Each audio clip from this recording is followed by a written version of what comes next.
Nuevo episodio, estamos en un nuevo programa de nuestro podcast y hoy repetimos con una invitada que la conocimos ya hace unos meses atrás con una experiencia de viaje junto a su pareja, pero hoy la tenemos aquí pues por unas cuestiones completamente diferentes. Saludamos a Felicitas Díaz Flores. ¿Qué tal, Hola, buenas Felicitas? tardes. Bienvenida. Bueno, sí, buenas tardes. Yo todavía estoy en la mañana. Bueno, tú trabajas en la unidad genética del Hospital Universitario de Canarias, en el UC. ¿Cuál es tu actividad y qué es eso de la unidad genética del UC? Pues mira, como bien dices, nosotros dentro de nuestro hospital tenemos una unidad de genética. En esa unidad de genética la conformamos pues muchos profesionales de distintos, que nos dedicamos a distintas cosas, pero juntos vamos con un fin común, que es el diagnóstico de las enfermedades raras de causa genética y otras enfermedades que tienen carácter hereditario, aunque no se puedan considerar enfermedades raras. Actualmente somos 5 facultativos. Tenemos 3 técnicos de laboratorio y 2 enfermeros que colaboran con nosotros en distintas partes del trabajo, ¿vale? Y entonces, pues a esto básicamente es a lo que nos dedicamos.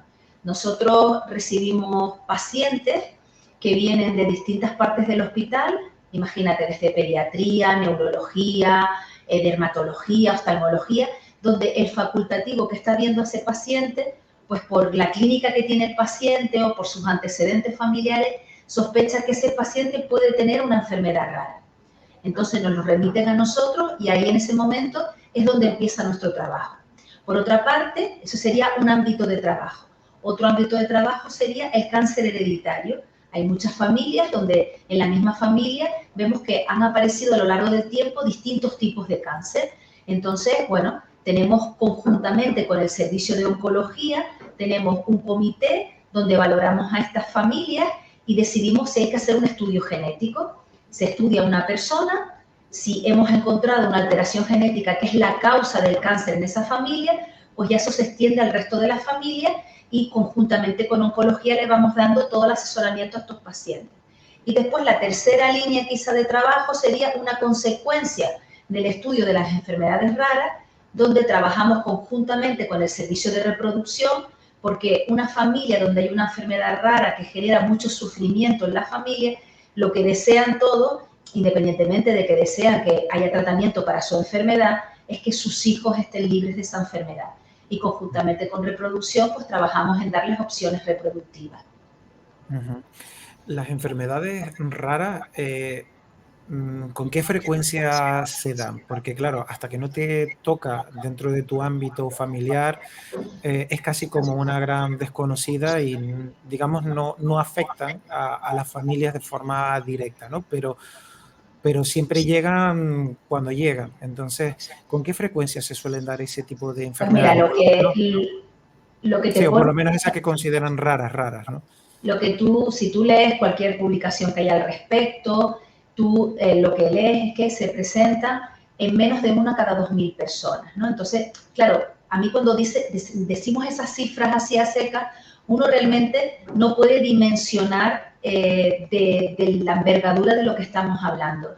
Esta semana, realmente la semana pasada, el día 29 de febrero, que es el día más raro del año y se celebra ese día, el Día Mundial de las Enfermedades Raras, pues el Foro Económico y Social del Ayuntamiento de La Laguna y la Fundación del Club Baloncesto Tacoronte junto con FEDE organizaron unas jornadas en torno a las enfermedades raras donde tuve la oportunidad de, bueno, pues dar una charla y hablar de nuestra experiencia. Y entonces, esto te lo comento porque yo en el foro de esa charla, hablando de estas frecuencias, decía, algo que saqué de una publicación que me gustaba muchísimo, que yo decía, tú imagínate que tuviéramos 37 guaguas llenas de gente, más o menos uno sabe que cada guagua cabe en 55 personas o cosas así. Y en esas 37 guaguas solamente hubiera una persona con una enfermedad rara, es decir, uno entre todo ese volumen de gente, 2.000. Hombre, pues nos parecería raro. Pero si nosotros, por ejemplo, en la península, juntáramos todos los enfermos que tienen enfermedades raras, que son 3 millones en España, pues estaríamos hablando de poblaciones juntas de Sevilla, Barcelona y Madrid. Estaríamos hablando de una población enorme. Si nosotros lo miráramos aquí solamente en Canarias, Pues fíjate que el número de enfermos raros o de enfermedades minoritarias que hay en Canarias más o menos están en torno a unos 150.000, es como si fuera toda la población del municipio de La Laguna. Entonces, claro, cuando hablamos de enfermedades individuales, pues lo que tú dices, no, pues eso lo tiene no sé quién, es una cosa rarísima, aparece, pero claro, cuando juntas todas las enfermedades minoritarias te das cuenta de la magnitud que tiene este problema. Estamos hablando en Canarias de ciento y pico mil, 150.000 personas, que es mucha gente afecta de una enfermedad minoritaria, aunque sean diferentes entre sí. Claro, hombre, son cifras, viéndolos así, bastante altas. Pero claro, muchas veces cuando se habla de una enfermedad rara, hablamos de una enfermedad que tiene tratamiento o muchas de ellas yo sé que probablemente no lo tienen o casi no se ha investigado nada, pero dentro de esas enfermedades raras habrá, entiendo, como unos baremos de gravedad en los que quizás exista un cierto nivel de mejora o una posible cura para esas personas. Pues mira, sí, fíjate que o sea, el porcentaje mayor de las enfermedades minoritarias no tienen tratamiento, ¿vale? Porque estamos hablando de enfermedades que sí son ultra raras y en las que pues la investigación, en el conocimiento, porque lo primero es la investigación en el conocimiento de esa enfermedad. Si no conocemos las bases moleculares, las bases genéticas de esa enfermedad, qué genes la producen, difícilmente vamos a poder buscar un tratamiento para esas enfermedades. Entonces, lo que sí es cierto es que es una pequeña proporción de estas enfermedades las que se conoce un tratamiento. La mayor parte de la gente pues está primero a la búsqueda de que le hagan un diagnóstico genético y después ya aquellas que se consideran, dentro de ser raras, las que se consideran más frecuentes, son de las que empezamos a disponer de tratamiento. Fíjate que la prueba del talón, esta que conoce que se le hace a todos los niños, a todos los recién nacidos, Sí. pues todas las enfermedades que se estudian en la prueba del talón son enfermedades raras, son enfermedades minoritarias. Entonces, ¿por qué se estudian esas enfermedades en la prueba del talón? Porque son enfermedades para las que sí existe tratamiento. Estamos hablando de enfermedades que, siendo raras, sí se ha encontrado un tratamiento. Enfermedades que, por otra parte, son graves, que tienen un debut precoz y tienen un tratamiento. Por eso las cribamos en la prueba del talón. Son de las pocas que tienen tratamiento. Hay una prueba que es, ten en cuenta que, por ejemplo, en Canarias nacen 15.000 niños. Es una prueba que le tenemos que hacer a todos los niños. En otras comunidades que nacen muchos más, es una prueba que está extendida a toda la población, pero se les hace esta prueba porque es una prueba de cribado, no es una prueba de diagnóstico, se les hace, son unas pruebas que tienen bajo coste, porque sabemos que si actuamos de manera precoz antes de que hayan aparecido los síntomas, estos enfermos tienen un tratamiento. Y entonces son enfermedades minoritarias donde es muy importante el diagnóstico precoz porque llevan aparejado un tratamiento. Y después hay otras enfermedades, la mayor parte, donde podemos aspirar, como te decía antes, a lo sumo, a tener un diagnóstico para que estos enfermos se sitúen como en una situación privilegiada o de salida, porque están afectos de una enfermedad minoritaria, saben cuál es el gen que lo está produciendo y tan pronto aparezcan las primeras indicios de terapia génica, estos enfermos se van a poder beneficiar. Después están otros enfermos donde pues, se sospecha qué enfermedad pueden tener por los síntomas, pero no se ha podido establecer un diagnóstico certero, o sea, un diagnóstico genético certero, y por lo tanto, pues pueden tener algunos tratamientos paliativos de sus síntomas, pero no realmente tratamientos curativos o preventivos del desarrollo de síntomas más graves de la enfermedad. De esas enfermedades que se consideran súper raras, ¿cómo es tan difícil diagnosticarlas? Porque muchas veces aparecen lo que tú comentabas, pues síntomas, cosas que a lo mejor lo único que puedes hacer es dar un tratamiento para paliar pues, esos problemas que son evidentes, pero la enfermedad está ahí y todavía no se sabe muy bien qué es lo que le ocurre al paciente. Cuando se dan esos casos, ¿cómo se trata de dar un nombre a lo que realmente tiene la persona? ¿A base de pruebas, pruebas y pruebas? ¿O cómo se desarrolla todo ese proceso? Pues mira, a colación de lo que estás diciendo, nosotros siempre, a la hora de elegir una prueba para diagnosticar a un paciente, siempre los dividimos en tres escalones, ¿no?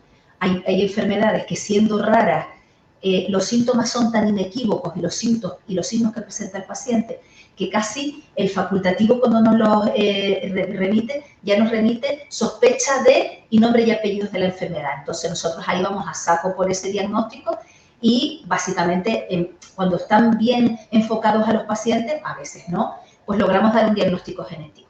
Después hay un segundo escalón de enfermo donde aunque tú no tengas claro, puede tratarse de la enfermedad tal de con nombre y apellido, sí está englobado dentro de un grupo de enfermedades. Imagínate un paciente que tiene una hipoacusia, una sordera, y tú no puedes, o sea, por el tipo de hipoacusia no puedes enfocar qué tipo de enfermedad tiene el paciente, o tiene una polineuropatía, o tiene una enfermedad muscular, o tiene un problema en el corazón, y tú la englobas dentro de un grupo de enfermedades y nosotros, a la hora de estudiar, pues vamos también a un grupo de genes que pueden diagnosticar a este paciente.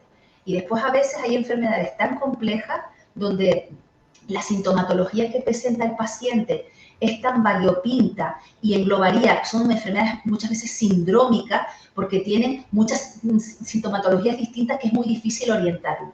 Pero hay una cosa que es cierta, mira, nosotros hace no muchos años, la tecnología de la que disponíamos, yo recuerdo hace pues 6 o 7 años, no nos permitía a nosotros sino estudiar a lo mejor un cacho de un gen, un trozo de un gen, estudiar un gen, cuando la mayor parte de las enfermedades son poligénicas, hay muchos genes que pueden producirlas.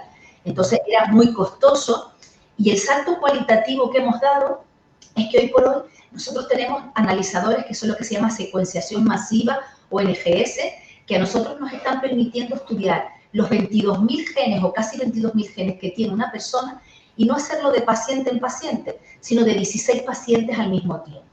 ¿Esto qué significa? Que 16 pacientes que a lo mejor la sospecha de enfermedad rara es distinta en cada uno de ellos. Entonces, esto que nos está permitiendo a nosotros que el rendimiento diagnóstico, donde antes éramos capaces de diagnosticar, pues a lo mejor a un 5% de los pacientes, ahora el rendimiento de las pruebas que hacemos nos está permitiendo subir a un 30 o un 40%, pero lo cierto es que se nos quedan muchos pacientes fuera. Y estos pacientes, y aparte, cuando hacemos un diagnóstico, nosotros es muy importante, hay una cosa que se llama relación entre el fenotipo, que es los síntomas que tiene el paciente, y el genotipo, el gen que las está produciendo. Entonces, a la hora de estudiar a los pacientes tenemos que correlacionar las dos cosas, porque a veces tenemos hallazgos genéticos que no justifican para nada lo que le pasa al paciente. Entonces, el grado de dificultad se incrementa. Y después, por último, está todo ese grupo de pacientes a los que de momento no podemos ofrecer nada. ¿Por qué? Pues porque su problema genético en estos pacientes es debido a que hay una parte de los genes que todavía no estudiamos. Para la gente que nos escucha, esto es un poco complejo, pero nuestros genes están divididos en una cosa que se llama exones, que es la parte que produce las proteínas, que es la realmente importante, y otra parte que hasta hace nada estaba considerado como ADN basura, que son los intrones y otra parte de los genes. Bueno, pues eso, hoy por hoy, prácticamente no lo estudiamos en casi ningún paciente. ¿Por qué? Porque está en desarrollo y está a punto de venir a la práctica clínica diaria lo que es estudiar el genoma completo de los pacientes. Ahora mismo estudiamos de todos los genes, de estos 22.000 genes, su parte codificante, es decir, los exones y zonas que están contiguas, pero el resto es una asignatura pendiente que nos queda. Y probablemente, cuando eso lo hagamos de rutina en nuestros hospitales, nosotros vamos a ser capaces de este rendimiento que te hablaba del 30 o 40%, probablemente subirlo a una mitad o 50 o 60% de pacientes que nosotros diagnosticamos. Y después, ¿a qué se debe el resto? También está cosas como la epigenética, que es todo lo que se debe a cómo se modifica el ambiente de nuestros genes, y la epigenética, otros factores externos a los genes, y eso será otra línea de trabajo que nos permitirá en un futuro seguir aumentando este rendimiento. Entonces, es cierto, pues, hay muchos pacientes que se están quedando sin un diagnóstico genético, pero no porque no haya una base genética en su enfermedad, sino porque las herramientas que hoy tenemos, que son impensables con respecto a lo que teníamos antes, todavía no son las que nos posibiliten el 100% de los diagnósticos de nuestros pacientes. Claro, es como una tecnología que está en constante desarrollo, todavía queda mucho, se ha avanzado muchísimo por solo comparar lo que podían hacer unos años atrás y lo que pueden hacer ahora, es un salto abismal y veo que todavía es necesario seguir dando esos saltos a nivel tecnológico Y, porque aquí y, hablamos que sin la tecnología sería imposible poder tratar a estos pacientes. bueno, y también quiero apostillar aquí sin la tecnología y sin el trabajo de las personas, porque Claro. las máquinas nos dan una parte del trabajo, pero una vez que nosotros la prueba se llama secuenciación. Una vez que miramos cómo es la secuencia de los genes de esa persona en concreto, nos queda un trabajo muy duro, que eso se hace por parte de los facultativos, es comparar la secuencia de cada uno de esos genes de una persona con un gen perfecto. Y lo vamos comparando para ver las variaciones. Y eso es un trabajo que se hace paciente a paciente, gen a gen, utilizando bases de datos, herramientas bioinformáticas, y es un trabajo bastante laborioso hasta que finalmente nosotros nos quedamos con las variantes que consideramos que pueden ser las responsables de la enfermedad en ese paciente, si las llegamos a detectar. O sea que hay un trabajo muy importante que nos han facilitado pues todas estas analizadores muy potentes que cada vez tenemos más y quitan mucha tarea manual que antes la existía, pero hay otro trabajo que es el trabajo que hacemos mirando las variaciones que tienen las personas, que sigue siendo un trabajo con que nos apoyemos en herramientas bioinformáticas y en herramientas, en bases de datos que están publicadas, sigue siendo un trabajo laborioso y es un trabajo duro y que te quema las pestañas, por decirlo de manera coloquial. Suena realmente un trabajo como de ciencia ficción, visto desde mi punto de vista o de cualquier persona que no tenga mucha idea de cómo se desarrolla este trabajo. Lo que está claro es que es una labor importantísima, pues, porque realmente se pueden hasta prevenir que otras personas sufran pues esas patologías que son en muchos casos hereditarias, que eso lo comentabas también al principio, pues esos tratamientos para tratar de evitar que, por ejemplo, un hijo, una hija se queden, nazcan pues, con esos genes defectuosos, podríamos llamarlo de alguna manera. Vale, entonces, mira, cuando nosotros hacemos estos estudios, nosotros siempre decimos que los pacientes a los que nosotros les hacemos el estudio son pacientes que están ya enfermos. Si hablamos de un paciente con una enfermedad minoritaria o hablamos de un paciente que tiene un cáncer en el contexto de un cáncer familiar, ese paciente ya está enfermo. Entonces, ese paciente lo que está buscando es, en primer lugar, una alternativa terapéutica para él. Entonces, en el caso, por ejemplo, del cáncer hereditario, se toman decisiones en función de lo que hemos encontrado.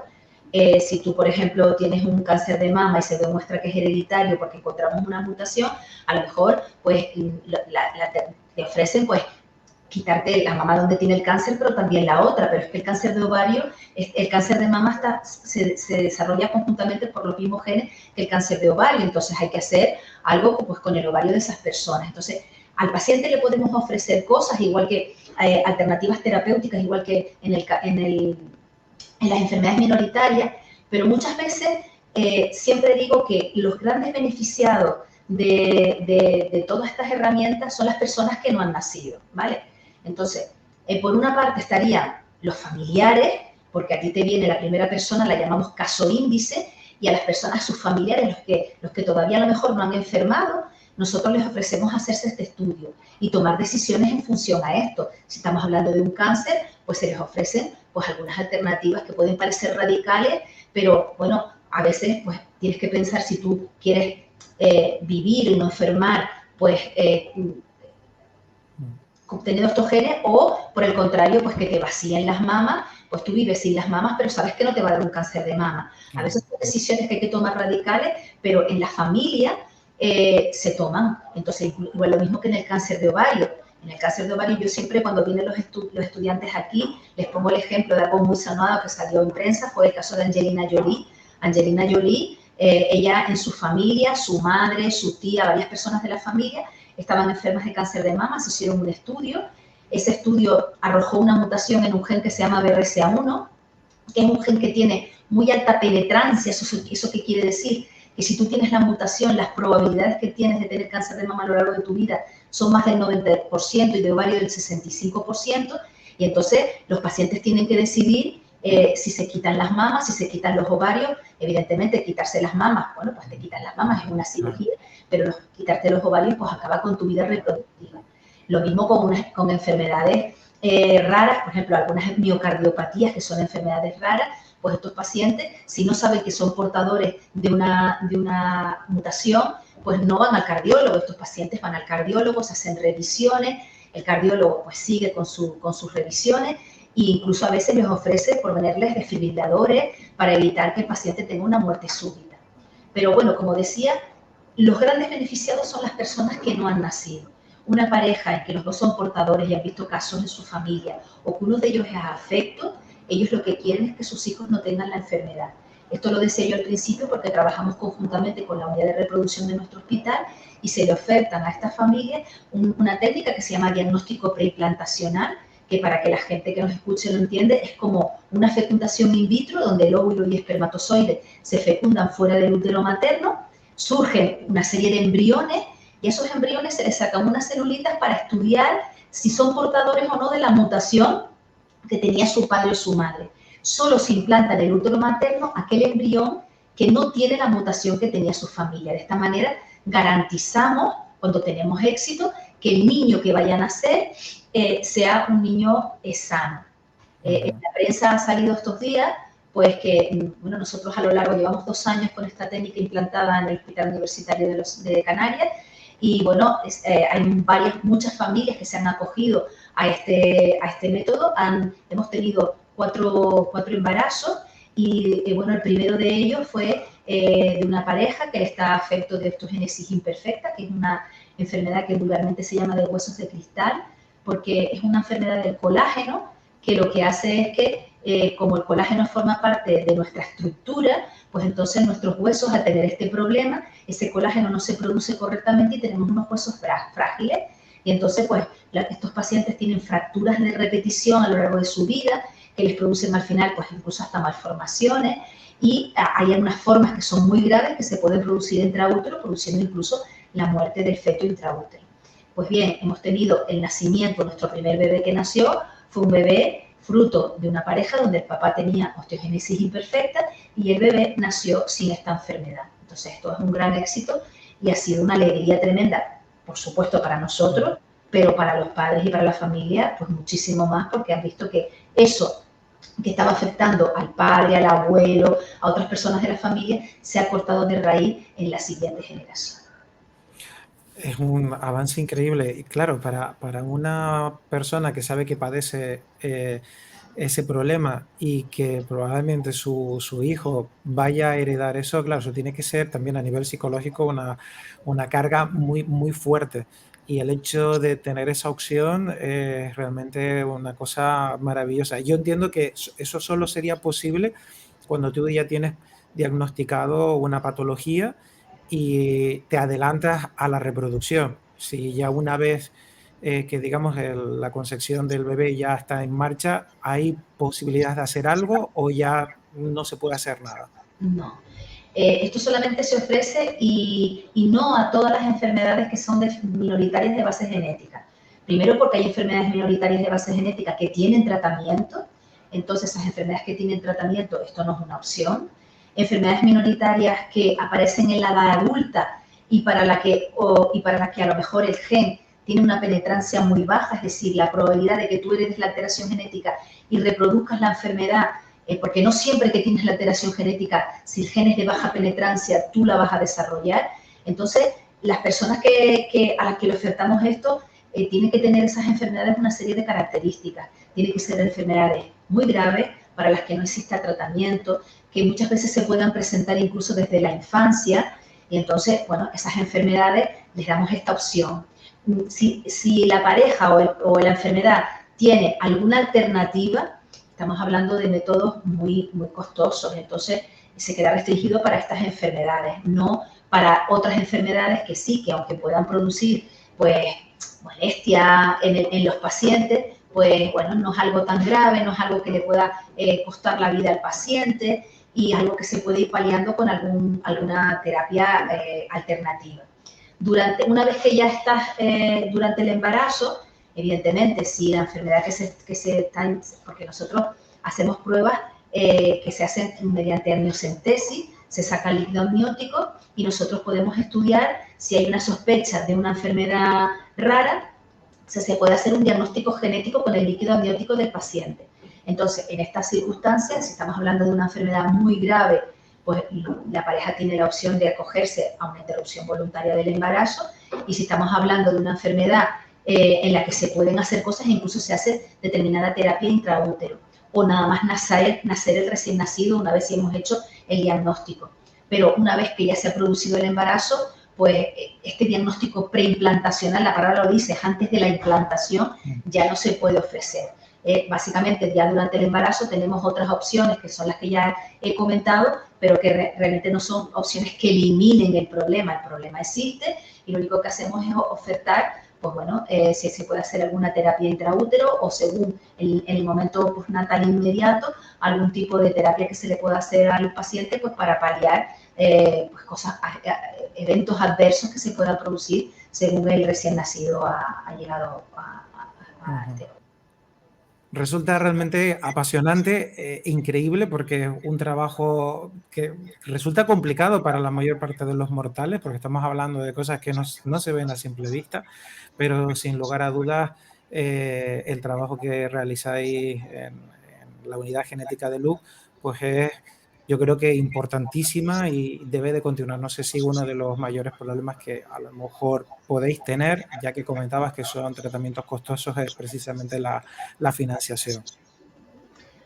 Vamos a ver, nosotros en ese sentido, nuestro hospital, si dijera lo contrario sería injusto. Bueno, como todos los hospitales, pues también tienen a su vez sus problemas de la financiación que viene por parte del Servicio Canario de la Salud, pero siempre nos hemos encontrado con una dirección muy receptiva cuando les explicamos qué queremos implementar nuevo, porque es bueno para nuestros pacientes, para su diagnóstico, y siempre han sido muy receptivos, y por eso en los últimos años hemos crecido tantísimo, porque ellos siempre han apoyado nuestras iniciativas porque saben que va a un mejor rendimiento de los pacientes. Entonces, en ese sentido, sí que por supuesto, nos hace falta mucha más financiación, podemos seguir implementando muchas más pruebas, pero yo creo que vamos a un ritmo muy bueno. Desde el primer momento hemos tenido todas las facilidades para tener nuestra consulta, donde recibimos a estos pacientes. Fíjate que en los últimos años, desde que empezamos, que fue en el 2016, no tanto, hemos estudiado a unos 2000 y pico personas solo del área norte de Tenerife, pero ese es el caso índice. Después, todos sus familiares, estamos hablando de miles de personas a las que hemos estudiado y que se han beneficiado de estos estudios.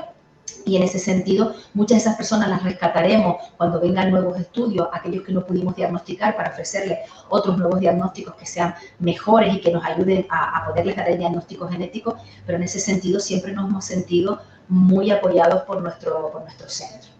Y después, una cosa que decías al principio de que me acabas de hacer esta introducción, pues yo creo que el que sea muy desconocido lo que nosotros hacemos, en realidad es verdad, pero programas como por ejemplo este que tú has hecho, o cuando es una pena que a veces no se acuerden, sino cuando es el Día Mundial de las Enfermedades Raras o el Día Mundial de esta y otra enfermedad, pero en realidad la gente, evidentemente la gente no conoce lo que no se le muestra. Entonces, este tipo de cosas, a veces yo hablo con gente que me encuentro, con amistades y tal, y le cuento lo que hacemos y me dicen, pero todo eso se hace en un hospital. Y yo pensaba que eso era en Barcelona o no sé dónde. Pues yo les digo, no, lo hacemos aquí y es una realidad de nuestro día a día, y es una pena que esto no esté más cercano al ciudadano y que el ciudadano tome conciencia de las cosas tan importantes que se hacen en sus hospitales y de las que se pueden beneficiar, todo siempre haciéndolo con unos criterios. Cuando se tiene que hacer la prueba se hace, y cuando no se tiene que hacer la prueba, el paciente también tiene que entender que esa prueba no está indicada, no se trata de hacer pruebas por hacerlas. Y después, otra cosa que también es importante, y es que a veces en nuestro trabajo, para mí, la parte más difícil es cuando tenemos que dar noticias, porque el paciente ya viene con una sospecha, el paciente, sobre todo cuando se trata de niños, pero siempre viene con la esperanza de que, pues esto al final no puede ser nada, a lo mejor, y cuando tienes que dar pues una noticia, pues esto impacta mucho en la vida de las personas y nos impacta también a nosotros. Intentamos acompañar de la mejor manera posible a los pacientes, dándoles todo nuestro apoyo y toda la información, pero es una cosa que a nosotros como facultativos también nos afecta. Claro, es la parte más dura, sin lugar a dudas. Tiene esa parte reconfortante cuando ayudas a alguien o ya sabes cómo investigar o qué es lo que tienes que hacer, pero claro, cuando tienes que dar esas noticias, lógicamente yo creo que eso a nadie le agrada, ¿no? Pero bueno, es algo que hay que hacer. Pues sí, es verdad, hay que hacerlo y alguien tiene que hacerlo. Y bueno, desde nuestra unidad yo siempre digo que nosotros ponemos todo nuestro empeño en nuestro trabajo, porque además nos gusta mucho a todos los que trabajamos en la unidad el trabajo que hacemos y ponemos todo nuestro empeño en siempre intentar llegar a un diagnóstico, ofrecérselo a nuestros pacientes, darle todo el asesoramiento posible para él, para sus familiares, para si quiere tener descendencia futura y que intentamos que los pacientes no se vayan de la consulta sin intentar tener pues, una alternativa, un apoyo, o bueno, esto ahora hoy por hoy no hemos podido, pero probablemente en un futuro, porque eso nos ha pasado, pacientes que en el pasado no logramos diagnosticar con lo que hacíamos, a lo mejor hoy sí podemos diagnosticarlo y los que no diagnosticamos hoy, pues probablemente sí podamos diagnosticarlo en el futuro. Y entonces siempre hay que darle pues una esperanza y una alternativa a los pacientes, incluso hablarles de terapias génicas que vienen en el futuro, que ya están ahí, que son casi una realidad y de la que muchos enfermos de enfermedades minoritarias con total seguridad se pueden ver beneficiados. Muy bien, pues felicita, muchísimas gracias por estar con nosotros, por explicarnos todo este mundo, porque es un mundo inmenso, pero sin lugar a dudas yo creo que importante, una labor que yo creo que eh, salva vidas y que además yo creo que, bueno, tiene que seguir adelante y en los próximos años a saber qué cosas nos depara, pero está más que claro que el tiempo realmente hará que, bueno, pues todas estas eh, cosas que yo te dije como que parecen como de ciencia ficción, realmente se hacen realidad y mejorarán a lo largo del tiempo sin lugar a dudas. Si tienes algo más que comentar, No, adelante. darte las gracias a ti, Javier, por haber tenido esta iniciativa para darnos voz y esto nos ayuda a visibilizar, pues primero, toda la problemática en torno a las enfermedades minoritarias y también el trabajo que estamos haciendo, cuál es nuestro granito de arena en que todo esto, pues todo lo que gira en torno a los enfermos con enfermedades minoritarias, enfermedades de base genética, pues contribuir a su diagnóstico y a darles información, toda la información posible. Muy bien. Pues felicitas, muchísimas gracias y muchísimo éxito con todos los proyectos que tenéis. Gracias. Un saludo, gracias.